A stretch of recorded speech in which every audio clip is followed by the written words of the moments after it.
Who could imagine running into the love of your life, the one you had already lost, and finding her with a baby that looked exactly like you? John Shi, a powerful and untouchable CEO, thought his past was buried under contracts, meetings, and a cold divorce settlement signed 1 year ago. But fate had other plans. On a rainy afternoon, he walked out of his company's headquarters and froze at the sight before him. His ex-wife, Dreama Walker, holding a baby with eyes so familiar it nearly stopped his heart. He thought he had lost her forever.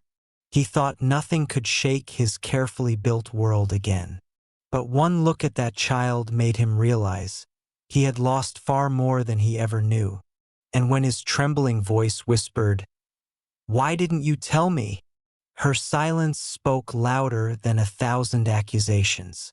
What followed would unravel secrets, awaken forgotten love, and force a man who once chose power over family to face the greatest choice of his life. Before we dive into the story, comment below where you're watching from. Enjoy the story, everyone. The city was gray that day, its sky heavy with clouds that threatened rain. John Shi exited the towering glass building of his company, his phone pressed to his ear, his mind still buried in numbers and negotiations. His driver waited with the car door open, but John paused mid-step. Across the street, a woman emerged from a small cafe, carrying a bundled infant close to her chest. The sight hit him like a collision he could not escape. He knew that posture, that face, that soft way she leaned over the child as if the world around them didn't exist. Dreama? The name left his lips before he could stop it. She turned, startled, her dark eyes locking with his. For a heartbeat, time folded back to the years when she had been his wife, when her laughter had filled the cold halls of his penthouse. But now her expression hardened, her arms tightening protectively around the child. The baby shifted, lifting its head just slightly, and John's breath caught. Wide eyes, deep, dark, unmistakably his own. A small curl at the crown of her head, black as his. He staggered back as if the ground itself had opened beneath him. "Is that?" His voice cracked, something it hadn't done in years of boardroom wars. "Is she?" Dreama's lips pressed into a thin line. "Go back to your world, John. This one isn't yours anymore." But he stepped forward, rain beginning to streak across his sharp suit. "Dreama, answer me. That child. She looks exactly." The baby whimpered, sensing the storm between them, and Dreama rocked her gently. "Her name is Melinda," she said finally, her voice trembling yet defiant. "And she's mine." "No," John whispered, shaking his head as his chest tightened with a strange, painful hope. "She's ours. Isn't she?" Dreama's eyes shimmered with something raw, anger, sorrow, fear. For a moment she looked ready to break. Then she turned away. "You don't get to ask that, John. Not after everything." But he couldn't let her leave. Not when every instinct screamed that his blood ran in that tiny child's veins. His hand reached out, trembling not from power, but from the terrifying possibility of love long denied. "Dreama, please." His voice softened. The CO stripped away, only a man left standing in the rain. "Why didn't you tell me?" Her silence was deafening. And then she walked past him, disappearing into the crowd, leaving John standing motionless, the world collapsing around him. For the first time in years, the man who controlled empires realized there was something he could not control, the truth hidden in his ex-wife's arms. The next morning, John Shi's reflection in the mirror startled him. The man who looked back was the same polished CEO the world admired, Sharp suit, flawless tie, hair combed with precision. But his eyes betrayed him. Red-rimmed, restless, haunted by the memory of Dreama holding that child. He had barely slept. Numbers, contracts, negotiations, all had vanished from his mind, replaced by one single thought. Melinda, his daughter, his blood. John canceled 2 meetings, something his board hadn't seen in years, and ordered his driver to follow Dreama's address, the one he remembered from the divorce papers. It felt strange, pulling up in front of a modest brick building on the quieter side of the city. Nothing about it screamed luxury. No marble floors, no security guards.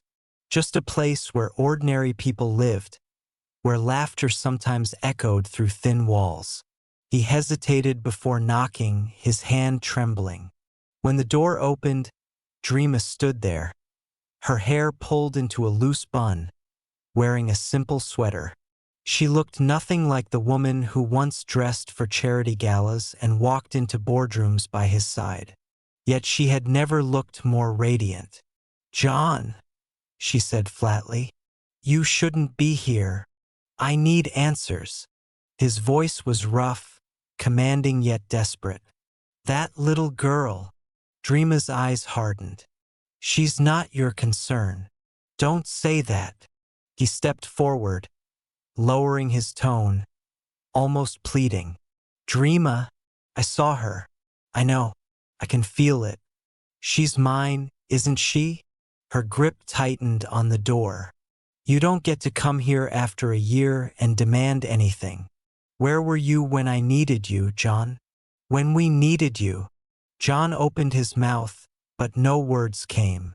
His world had been meetings, flights, and stock prices. He remembered the nights she sat waiting in their penthouse while he buried himself in contracts. He had thought he was doing it for her, for them. Now he realized he had only been building walls. "I didn't know," he whispered, his voice cracking. "If I had, you didn't want to know." Her words cut deep. "I begged you, John. I tried to reach you. And when I realized I was pregnant..." She shook her head, her lips trembling. "I knew you wouldn't care. Don't say that."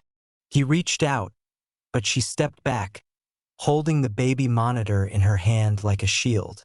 The faint sound of a baby's cooing drifted from inside the apartment, and John's chest ached. He wanted to see her, to hold her, to make up for every moment he had lost. "Please, Dreama," he whispered, dropping the armor of a CEO, his tone naked and human. "Let me see her, just once." Dreama hesitated, torn between the man who had once broken her heart and the father her child had never known. For a brief moment, vulnerability flickered in her eyes, but then she shook her head firmly. "No, you had your chance, John. You chose your empire over us. Melinda deserves better than a father who shows up when it suits him."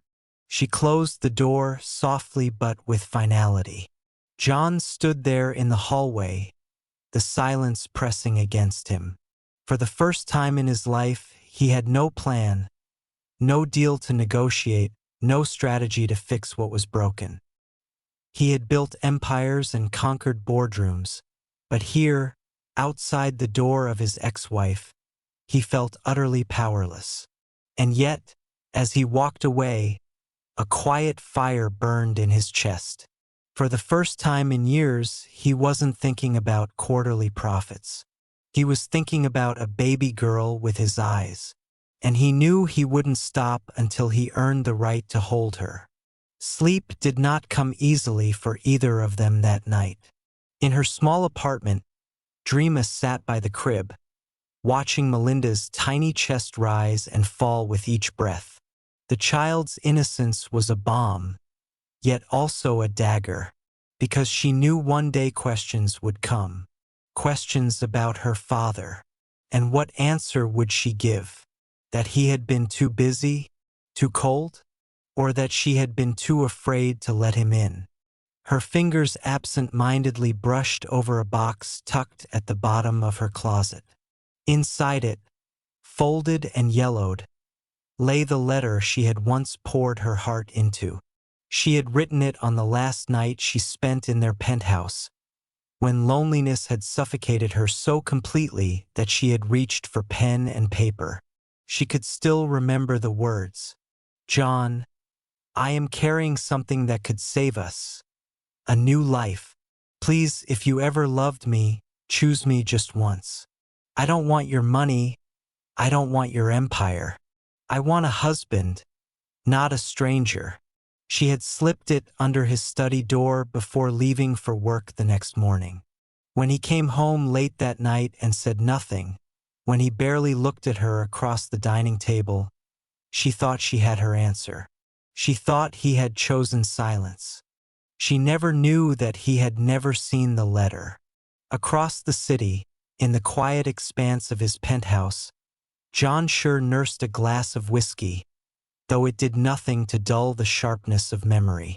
He stared at the skyline, but all he saw was her face.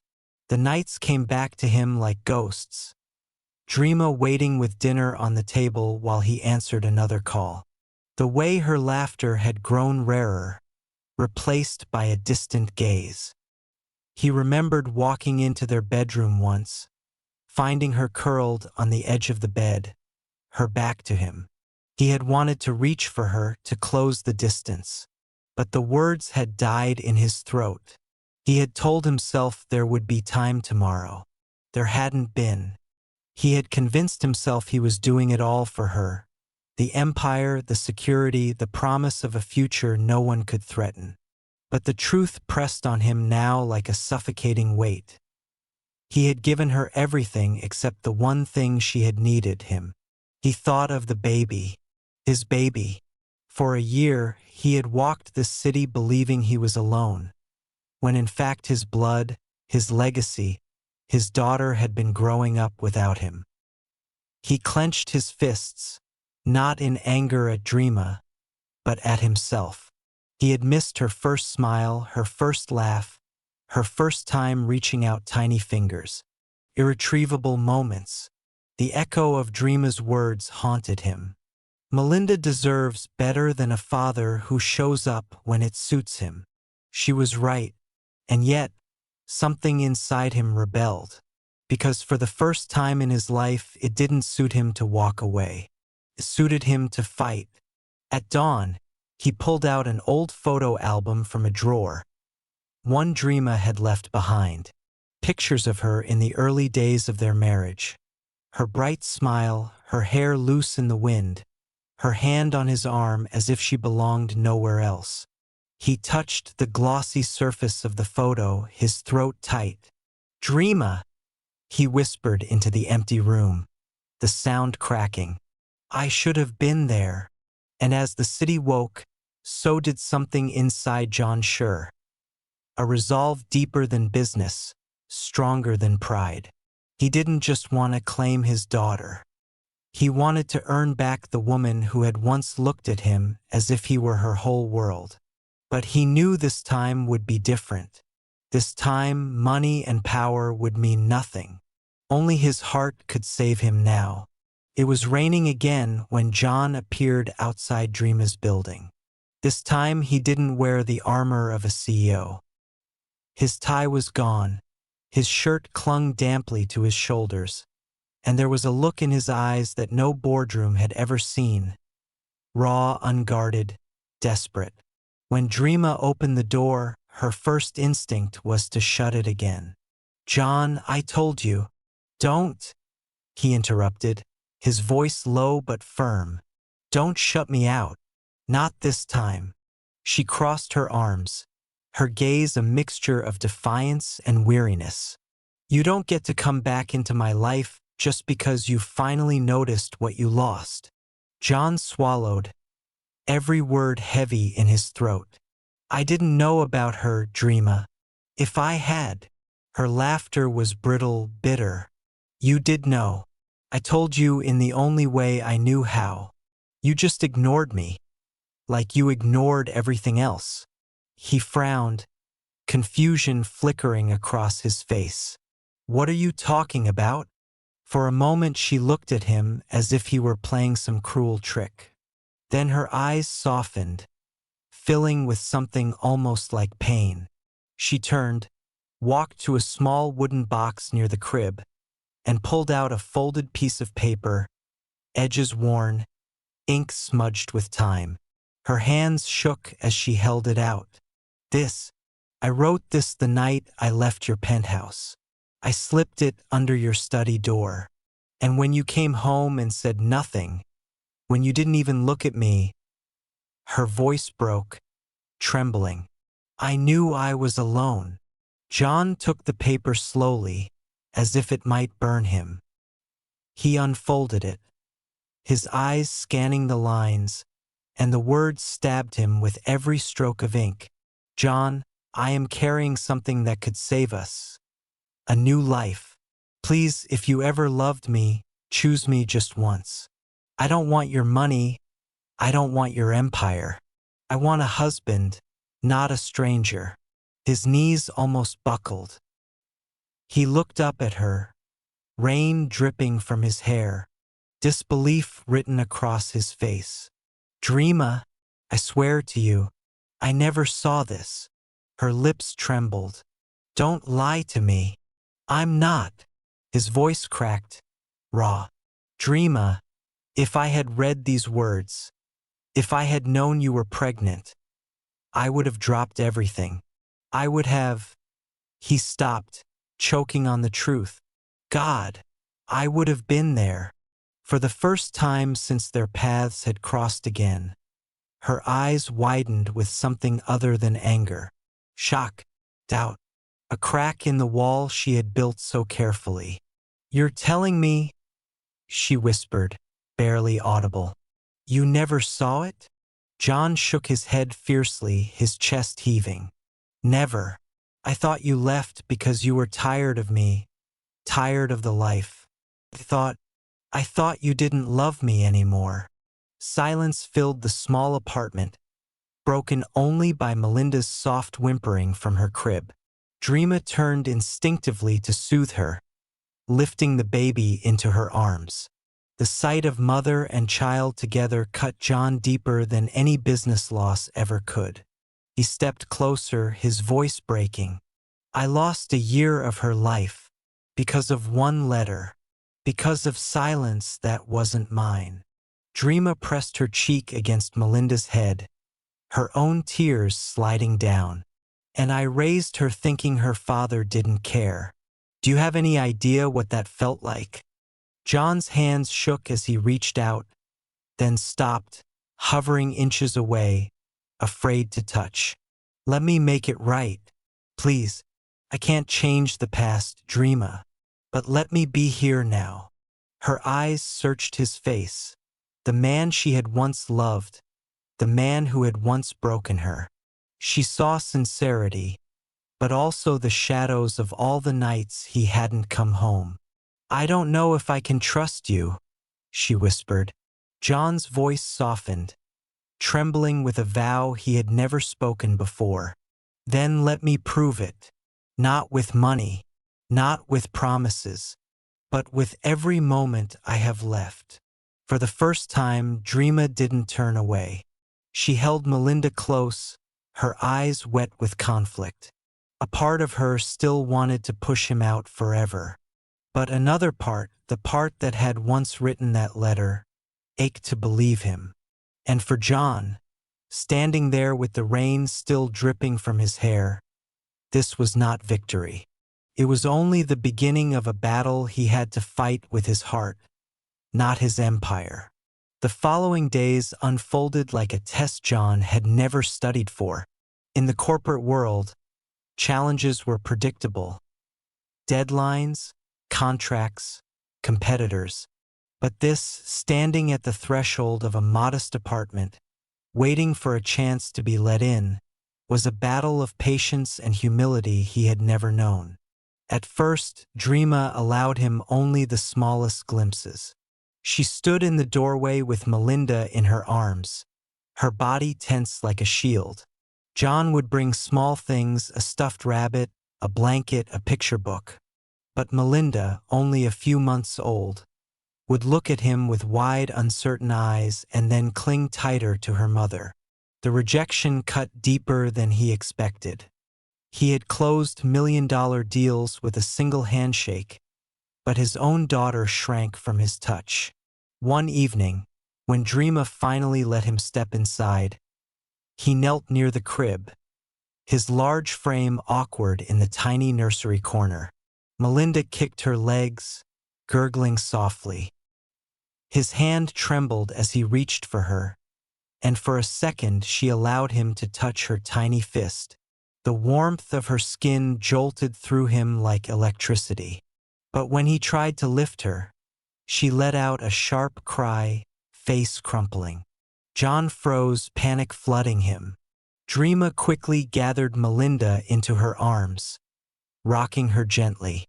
"She doesn't know you," she said softly, though not without sympathy. "I know," John admitted, his throat tight, "but I want her to." For the first time, Dreama's expression softened, though her guard remained. "It will take time. Time." The one thing John had never given her before. The irony was not lost on him. He began showing up, not with flowers or extravagant gifts, but with groceries, with fresh diapers, with little things that spoke louder than wealth. He carried bags, fixed a broken shelf in her kitchen, repaired the squeaky hinge on the nursery door. They were gestures so small they would have once seemed beneath him. Now they felt monumental. Dreama watched him warily at first, expecting him to lose patience, to vanish back into the world of business. But he didn't. One night, as she heated a bottle, John sat on the couch holding Melinda on his lap, stiff as a soldier on foreign ground. She squirmed, fussing, and he whispered, "Shoo, it's okay, little one. Daddy's here." The word slipped out before he could stop it. "Daddy." His voice broke on it, his eyes burning. Dreama paused in the kitchen doorway, her heart twisting. Melinda quieted, her tiny hand clutching the lapel of his suit jacket. For the first time, she didn't cry in his arms. John looked up, startled, meeting Dreama's gaze across the room. Something passed between them, fragile, wordless, like a spark struggling to catch flame. Later, when he left for the night, Dreama closed the door and leaned against it, pressing her hand to her chest. She wanted to resist, to remind herself of every wound he had caused. But the image of him whispering to Melinda, holding her as if the child were his entire world, would not leave her mind. And John, riding home in the back seat of his sleek black car, did not think about tomorrow's market reports or the deal waiting in his inbox. He thought only of the moment his daughter had rested her head against his chest, as if she had finally recognized him. It wasn't trust yet, not from Dreama, not fully from Melinda, but it was a beginning, and beginnings, John realized, were worth everything. The weeks that followed were unlike anything John Shi had ever known. For the first time in his life, his calendar was not filled with back-to-back meetings and endless flights. Instead, he carved out hours each evening to sit in Dreama's modest apartment, learning the strange rhythm of fatherhood. Diapers, feedings, lullabies. Tasks that once would have seemed foreign, even absurd, now grounded him in a way no boardroom ever had. But progress came slowly. Melinda still cried when he lifted her too suddenly. Sometimes she buried her face into Dreama's shoulder as though afraid he might vanish as quickly as he appeared. And every time, John's heart sank under the weight of his past neglect. Yet he kept coming back, and slowly the walls began to crack. One afternoon, when Dreama set Melinda on a soft blanket on the floor, the little girl rolled onto her stomach, cooing as John lay down beside her. He tapped his finger lightly against the toy rattle, his deep voice rumbling low, as if telling her a secret only she could hear. Melinda's dark eyes studied him with quiet curiosity. Then, in a moment so small yet seismic, she reached out, her tiny hand grasping his finger. John froze, his throat tightening as though the world had stopped moving. She's holding me, he whispered. Dreama, watching from the kitchen doorway, felt her chest constrict. She had seen Melinda reach for toys, for her, for comfort. But this reaching for him was different. John's eyes glistened, the stern CO gone, replaced by a man undone by the touch of his daughter. He pressed his lips against her tiny hand, reverent. I'm here, Melinda. I'll always be here.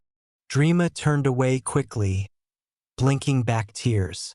She didn't want him to see her soften. She didn't want to believe in him again. And yet, she had. But just as hope began to bloom, reality intruded. That evening, as John slipped out into the hall, his phone buzzed relentlessly. His assistant's voice burst through the speaker. Mr. Shi, we need you in Hong Kong next week. The merger is critical. They want you at the table. It can't move forward without your presence. John closed his eyes. The words that once would have thrilled him now felt like shackles. He imagined Melinda's hand clutching his finger, the fragile trust he had begun to earn. If he left now, if he missed even one moment, what would that cost him? The next day, Dreama noticed the shadows under his eyes, the way he sat silently watching Melinda play, his jaw clenched tight. You're being pulled back, aren't you? She asked quietly. He looked up, startled. Dreama, you can't serve two masters, John, she said softly, though her voice carried the weight of old wounds. Your empire and your family. One will always lose. He wanted to argue, to tell her he could balance both, that he could be the man she needed and the CEO the world demanded. But deep down, he knew she was right. For years, he had chosen his empire, and it had cost him everything. That night, long after Dreama had gone to bed, John sat by the crib. Melinda stirred in her sleep, her small fist twitching as if reaching for something unseen. John reached out, gently resting his hand beside her tiny one. He whispered into the quiet, a vow meant for no boardroom, no shareholders, only for his daughter. I won't leave you, not again. No deal, no empire. No empire will matter more than this. And though Melinda slept on, her tiny hand uncurled, brushing against his. For John Shi, it was the only answer he needed. The summons from his board grew louder with each passing day. Emails stacked in his inbox, urgent subject lines blaring like alarms. Investors demanded his presence in Hong Kong. Analysts speculated about delays. For a man who once thrived on the weight of global expectation, the pressure should have felt familiar.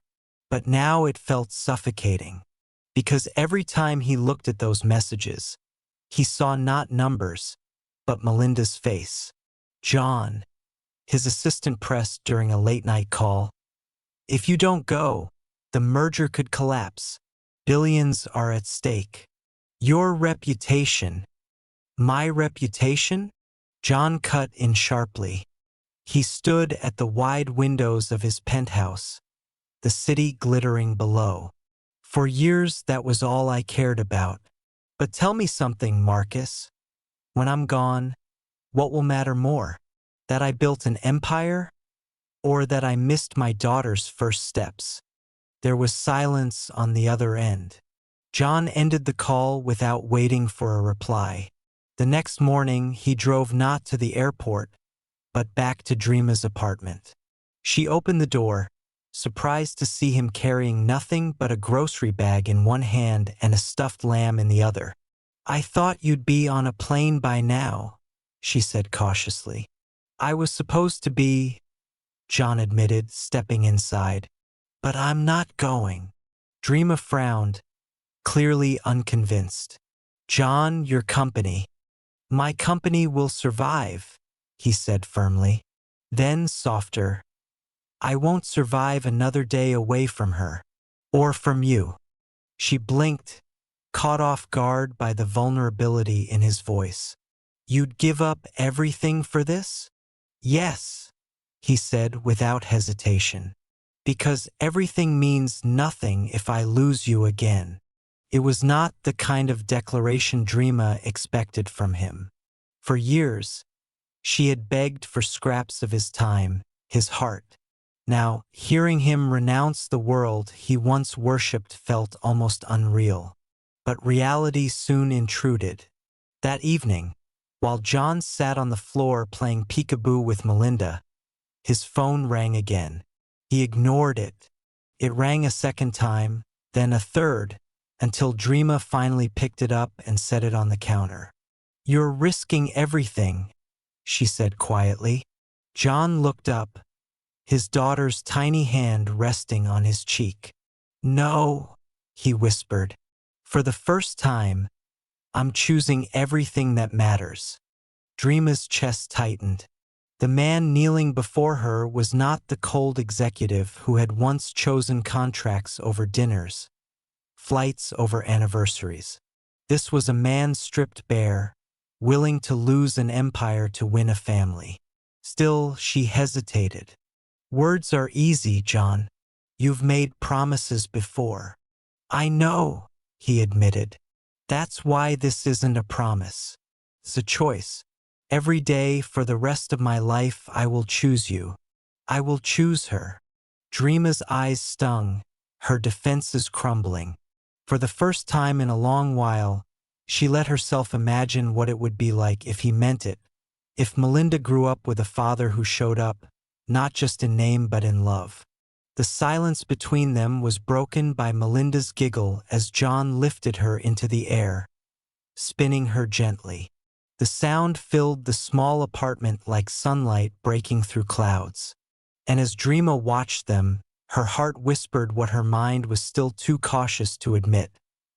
Maybe, just maybe, this time was different. Winter settled over the city, wrapping the streets in a hush of frost and pale light.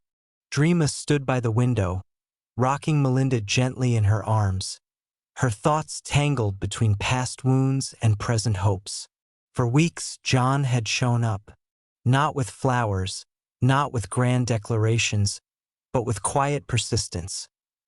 Groceries on her doorstep, evenings spent repairing leaky pipes, long hours cradling Melinda until she fell asleep. He had missed 1,000 chances before, but now, for the first time, he wasn't missing anything. That evening, as the snow began to fall, John arrived without his usual suit. He wore a simple sweater, his hair slightly mussed, his expression nervous in a way she had never seen on him. In his hands he carried no briefcase, no laptop, no burden of an empire, only a small wooden music box. "This was my mother's," he said softly, holding it out. "She used to wind it every night when I was a boy. It was the only time she ever seemed gentle. I want Melinda to have it. Maybe she'll remember me for more than boardrooms and mistakes." Dreama hesitated before taking it, her fingers brushing his. The familiar warmth sent an ache through her chest. She placed the box near the crib, winding it gently. A delicate tune filled the room, fragile but pure, and Melinda cooed at the sound. John watched, his voice unsteady. "I can't change the past. I can't erase the nights I wasn't there, or the moments you cried alone. But if you let me, I'll spend the rest of my life proving I'm not the man who let you go. Dreama turned toward him, her eyes shimmering. Do you have any idea how many times I wished you'd say that? How many nights I prayed you'd just look at me instead of your phone? His voice broke. I'm looking now, and I swear I won't stop. For a long moment, the room was silent except for the lullaby of the music box. Then Melinda, half asleep, stretched her tiny hand out toward John. He froze, then slowly placed his finger within her grasp. Her fist curled around him, small but certain. Dreama's defenses crumbled. The sight of father and daughter connected by something so simple, so unbreakable, undid every wall she had built. Tears slipped down her cheeks as she whispered, "She knows you." John's eyes glistened as he looked at Dreama. "Do you?" Her lips trembled, her heart torn between fear and hope. Finally, she nodded, barely audible. "I want to." Something inside him shattered and healed all at once. He stepped closer, closing the distance that had once felt like an ocean. Gently, he wrapped his arm around her, careful not to disturb the baby nestled between them. For the first time in over a year, they stood together, not as CEO and ex-wife, not as strangers bound by bitterness, but as a family. Outside, snow drifted softly against the window, covering the city in a quiet promise of new beginnings. Inside, John pressed his forehead against Dreama's, his voice a whisper meant only for her. "Thank you for giving me back my life." Dreama closed her eyes, leaning into him, feeling Melinda's steady breath between them. "No, John," she murmured. "This time we'll build it together." And as the music box played its final notes, the three of them stood wrapped in a fragile, precious peace. A love lost and found again, not perfect, but real. A new beginning,